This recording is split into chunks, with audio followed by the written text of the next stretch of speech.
When I joined Deloitte, I made tons of mistakes, which I thought, by the way, I had locked away, buried, and shoved away, but we are going to bring them all back up today because we're going to talk about some of the things that you definitely shouldn't do when you join a Big Four consulting firm, or in any job, in fact. Okay, so the first mistake I made was not understanding what really needs to be done to get promoted.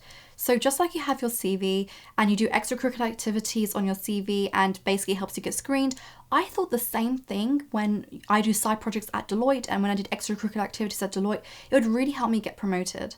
Actually, it did not affect it at all. And let me get real with you, all it did affect was my bonus. So in consulting firms at Deloitte, we have a maximum threshold of a bonus.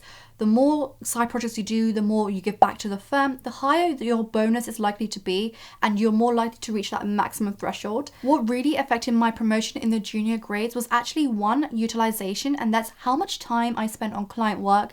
And then secondly, basically how progressive my skills were. And there's actual criteria that most consulting firms have. So make sure you check that. But basically it was like communication skills, financial skills, presentation skills, being able to lead and so forth. And that's why they actually ask you these questions in the interview, because they actually do kind of grade you against them as you go along in the firm, in the junior grades. So basically I spent so much blood, sweat and tears, and I worked overtime till like 11 p.m. most days doing some of the extracurricular side activities I was doing, and it basically amounted to nothing. It did not affect my promotion at all, maybe my bonus, but did not affect my promotion at all. So make sure you definitely check out what criteria that you need to do and need to hit when you are in consulting. That should be one of the first things you do. Okay, so the next one, I'm not really sure I should be sharing with the whole world, but hey, I have signed off my soul to YouTube anyway, so I'm just gonna do it.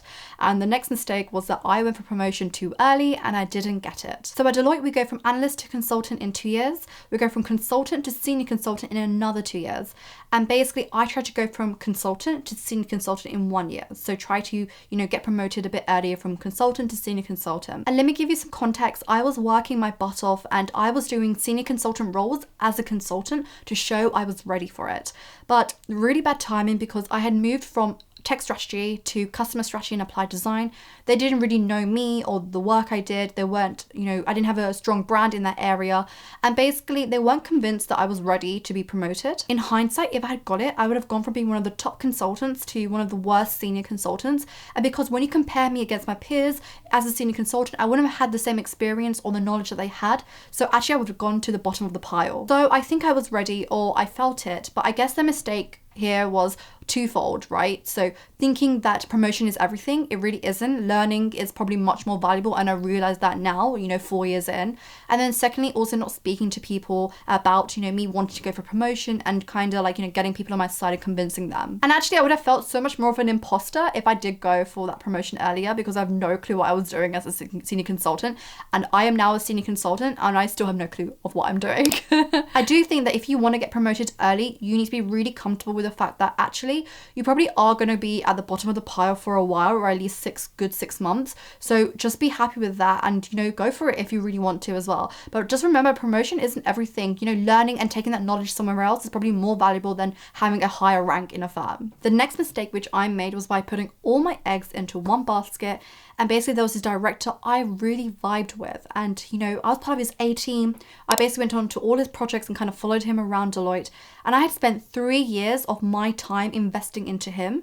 And one day, after those 3 years, he just left Deloitte and left the job. And basically it doesn't sound like a big thing, but basically all my projects, everything that I was doing, it just vanished. And I had to basically start from scratch to, networking onto some of the most interesting projects. And I still am rebuilding my network today. And he was kind of my connector into the retail industry.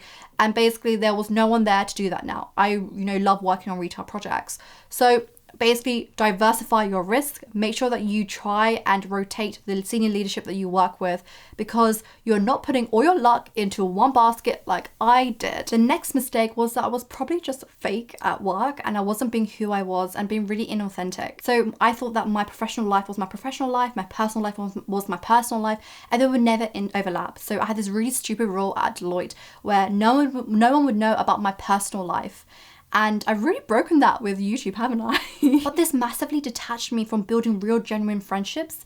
And I'm pretty sure people thought I was stuck up and I was up myself. But the reality was I was just scared and I probably wasn't comfortable with who I was. Do not feel that you cannot be authentic at work. A partner once said to me that your professional brand is just an extension of your personal brand. You should be comfortable with who you are. And if you're not, is that firm the right place for you? Is that firm giving an environment where you can feel comfortable? For me, it came down to this whole uni mentality where basically like when I studied, I worked independently.